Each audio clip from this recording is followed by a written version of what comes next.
Hi, I'm Rob Bernstein. And I'm Marcia Eckert, and we're continuing to talk about autism and neurodivergence and thinking about issues for neurodivergent people. And today we're talking about sensory issues. It's pretty well known that people who are neurodivergent have sensitivities to sound, light, texture, smell, all kinds of things. But I don't think what people are aware of is what a sensory unfriendly environment we have systemically. In most places, it's really very difficult to sort of function if you have sensory sensitivity. And probably most cultures, actually. And someone could be at a restaurant. You were talking about somebody and there's construction outside.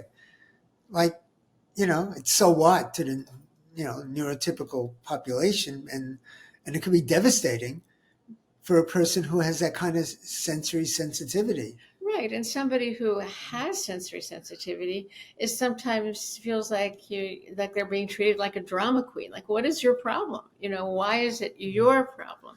As opposed to being aware of, yeah, I can understand that it might not be that way for me, but it is for you.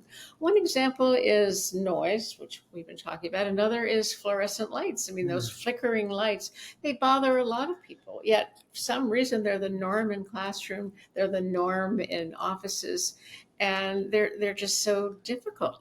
I think you said that you thought they might even create seizures for some people. Right. And you were talking about research. Right. There's research that shows that if you switch out the fluorescent lighting, if you soundproof the walls, if you put something on the bottom of chairs so the sound of scraping isn't so great, autistic kids score better in school. And it wouldn't hurt everybody else. Yeah, and it wouldn't hurt anybody else to have the environment be a little less harsh and a little quieter. And odors are another one where there are accommodations on the Americans for Disabilities Act for adults, but actually not that much for kids in schools. And adults often are, hesitant to ask or don't get taken seriously. Yeah, hesitant to ask. That's a very big deal, to be embarrassed, to feel you're on. I feel awkward asking to put the music down in a restaurant. I'll say it when I'm the only one there. I'll say.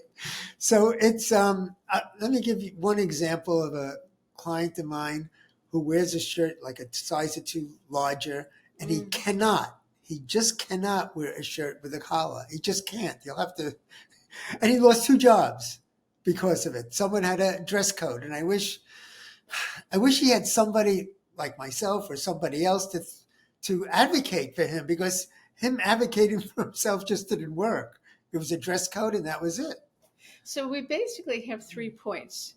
The first one is for people who are neurodivergent or who have sensory sensitivities to advocate for themselves, to feel okay speaking up.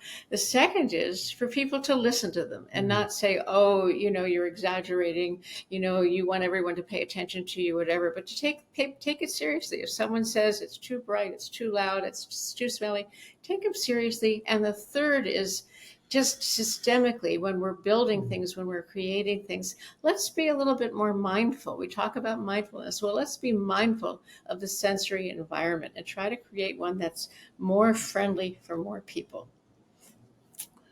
Thanks. Bye-bye. Bye-bye.